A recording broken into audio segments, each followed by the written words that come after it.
Crazy Brave Homeschool, back with another homeschool haul. I think this is just gonna have to be like a 4-part homeschool haul because my stuff is showing up slowly and I have to like unpack it and start using it for school because our school day started today. So I think that's fine though. Everybody loves a homeschool haul. This is going to be all Amazon stuff again, probably a little bit smaller than my last one. If you guys are new here, I have 2 kiddos that I've been homeschooling now. This is our 3rd year. My daughter is a 2nd grader and my son just started TK. So for the first time, I'm schooling 2 kids. Today was our first day. I'm probably gonna do a video about how our first week goes. So I'm not gonna give any spoilers yet, but let's jump into this haul. Okay, so I'll start with these Cuisinart rods from Learning Resources. These are like a math manipulative that was recommended by one of the math programs we're using this year, the Beauty of Play. So the deal with these is that each block like represents a number. So the white blocks are a 1, and then it goes up to 10, which is the orange rod. So I'm not going to get into how these are used in our math curriculum, but they're used in some really fun and creative ways, and I'm sure I will do some videos about that. I'm just going to take all this stuff out randomly. No rhyme or reason. Poop Tracks card game, Junior Ranger. So this is a card game. The ages on this are 6 and up. I'm hoping that my 4-year-old though will be able to get in on this. We did an Animal Tracks little study last year that was really fun for the kids. So I thought that this might be fun to do this year. Plus we're just a big gaming family. But I don't know much about this. We haven't played it yet. Looks fun though, and it looks like a great game to travel with. Okay, we're gonna be doing some drawing this year. You know, we tried doing an art curriculum last year with Artistic Pursuits and Blossom and Root. And while they went okay, I found that my kids just really love drawing. So in my last haul, I showed a drawing book. This one I got mostly for my son. My daughter might like this too. So I haven't looked through this yet. Okay, so this is cute. And it's on really thick paper. So it's like, you know, nice for them to save if they really like their final piece. Okay, so it starts here. Interesting. Why would you need... So I wonder if you're supposed to draw the steps. But that's interesting. Why would you draw each step? So I guess what I'm trying to figure out is why would you need this long piece? Why would they not just have you draw one big piece based on each step? Okay, so I'm gonna have to like look through this a little bit more to understand. But anyway, I do really like that this is on thick paper and it does look basic enough. That's really cute. So I think maybe the idea is to draw each step. Anyway, this is this book. I think yeah, it's an Usborne book. Usborne makes good stuff. All right, so we're gonna be putting that in our morning basket. This is a drawing board. I got this for my son. He's 4.5. It is one board, blank on one side and lined on the other. I do like these nice thick lines.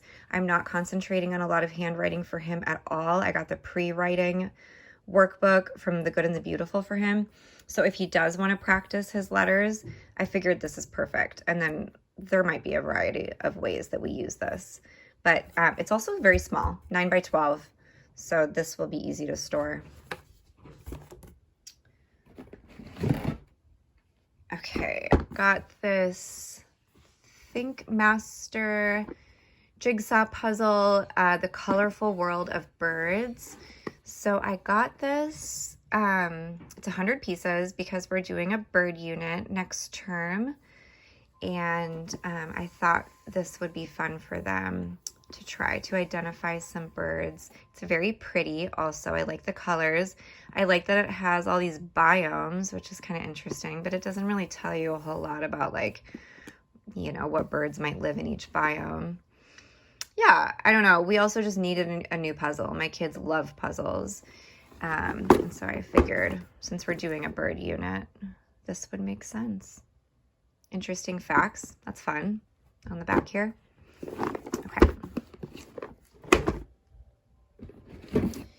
I'm sure a lot of you have seen this one. We have never used these books before, Draw Right Now. This is book 7, Animals of the World. I got this one because we're doing like a 6-week animal geography unit. And again, we're kind of focusing more on drawing this year for our art. So let's take a look here. These books, as they state, are about drawing and writing. So I think the idea is that you are learning about an animal by drawing it and then through copy work. And obviously they're giving you some facts here with the copy work.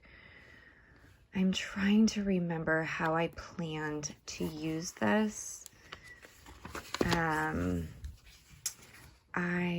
Let's see.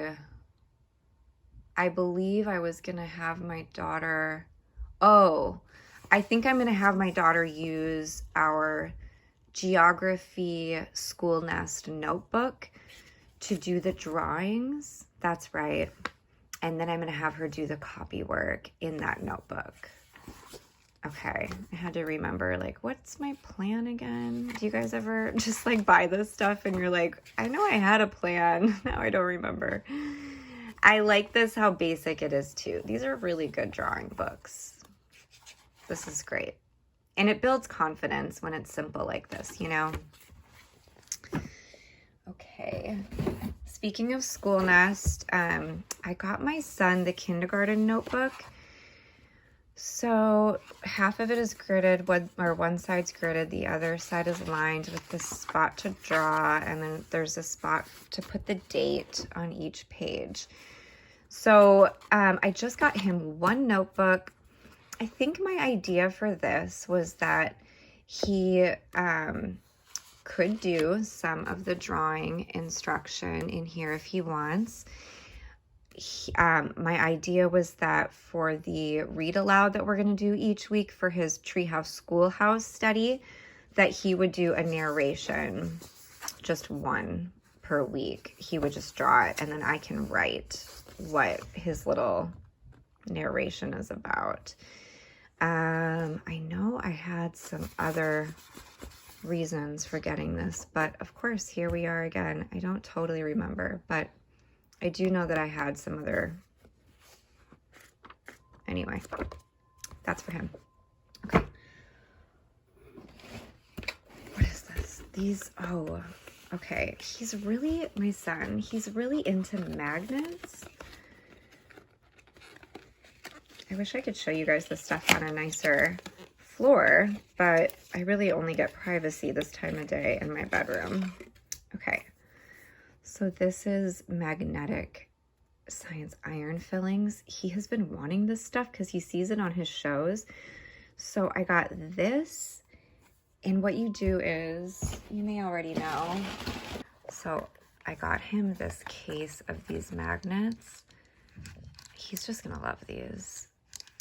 And then the really fun thing to do is you get slime, and then you pour this iron into the slime, and then you drop a magnet into it, and you watch it just suck up the magnet. I don't know, you guys, YouTube kids, man. There's all this stuff on there, and he is just really into that. He's been asking for this, so I figured I'd just use our charter funds to get it, and I haven't given it to him yet because I don't have any slime, if you can believe it. But anyway, that's for my son to just play with. Okay, Once Upon a Word. There is this great mama. She's got a YouTube channel, a homeschool YouTube channel. I'll link her because she did give me, I think 2 of the things in this haul. I got ideas from her. But this, I was trying to figure out which vocabulary book to use. We're going to be doing vocab like twice a week. So this is Once Upon a Word Origin Dictionary for Kids, building vocabulary through etymology, definitions, and stories. Okay, so now of course it's here, and I totally forget what this book was all about. Okay, so there's a lot of like word roots here. So it goes through what is etymology. Let's see. All words tell a story. So here's all about the roots. Okay. There was a reason I liked this. I mean, this is all really cool. This is great. But let me see here.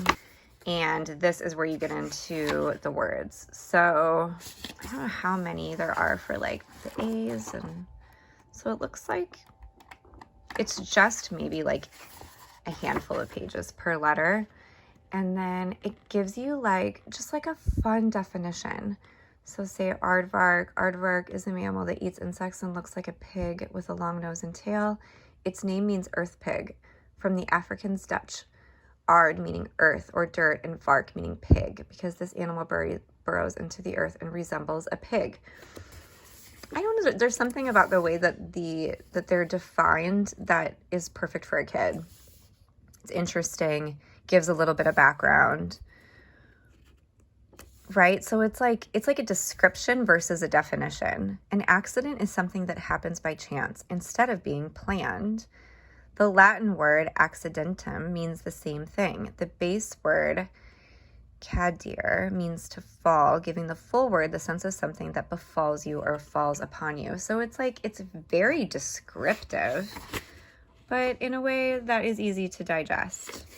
So I like this book. I'm happy for this recommendation. All right, this is boring, but for any parent with young kids, this isn't, I mean, I honestly need like 6 times this to get through the school year, but tons of tape. Ooh, all right, so we've got owl pellets. Excellent. We have an owl study with our treehouse, schoolhouse, autumn. And so I got these, which is going to be really fun. We have never done that before. Oh, looks like one fell out. Okay, this was also a recommendation from the same mom I got this one from. So this is going to be so great for my daughter. My daughter she's a young 2nd grader. She's still learning to read, but she's very interested in writing. She's constantly asking me how to spell words so that she can write in her notebooks and diaries and stuff. So this mama got this book for her son, for her sons. She said that they have been using one of these for like 3 years, and that her kids use it like every single day. So the idea behind this is that it's common words words that kids would commonly use when they are learning to write. And there's also room to add new words. So there's all of these common words here. And then let's say that they have a new word like apple. Oh, just kidding, it's on here. Well, whatever, you know what I mean. Let's say they want to write aardvark. So you would tell them how to spell it, and they write it in their book. And then whenever they need to reference that word again, if they forget how to spell it, they have it here. Because like, honestly, as kids are learning to write, they're probably going to be using a lot of the same words in the beginning. So this is a great reference for them. And it's theirs. You know, I'm not going to try to like control this at all for her. This is just hers to go to when she needs to remember how to spell these words. So it goes through the entire alphabet. And then they just add new words as they come. So I just think this is a lot for C, because there's more words for C. That makes sense. This is great. Yeah, I'm excited to give this to her, and I think that she'll just feel happy knowing that that this is just hers and she can keep it with all of her notebooks and journals. Okay. What else here? Okay, this is kind of fun. It's noisy. This is a fidget poppet keyboard. My daughter is going to be learning to type this year, and so I thought this would be really fun. I have a fidget basket that we use pretty much daily when we do our read alouds, and so I thought I would add this in there just to like get her kind of comfortable with a keyboard, but in a fun way.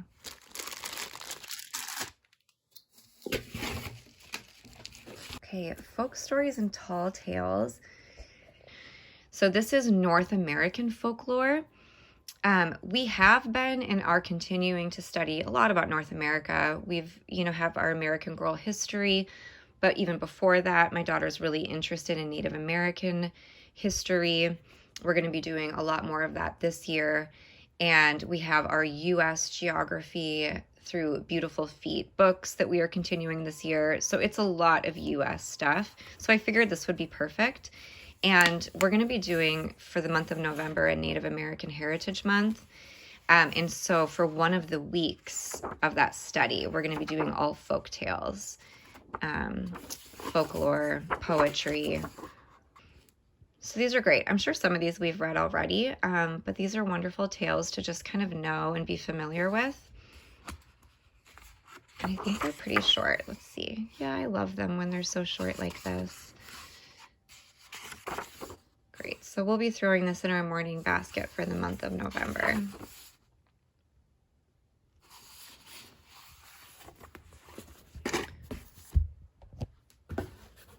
Okay, and I leave one left for you here. Dino Math Tracks, a place value math game. So this is for ages 6 and up. My son, though, is pretty advanced with math, so I think that we will be busting this out this year. And I've heard great things about this game. Let's see. So place value up to 1,000. Yeah, I don't know. We'll see if he can do this now. This will be a fun challenge. And he just loves anything dinosaur. Okay, you guys, that's all I got for you today. I will be back with more very soon. Have a great week.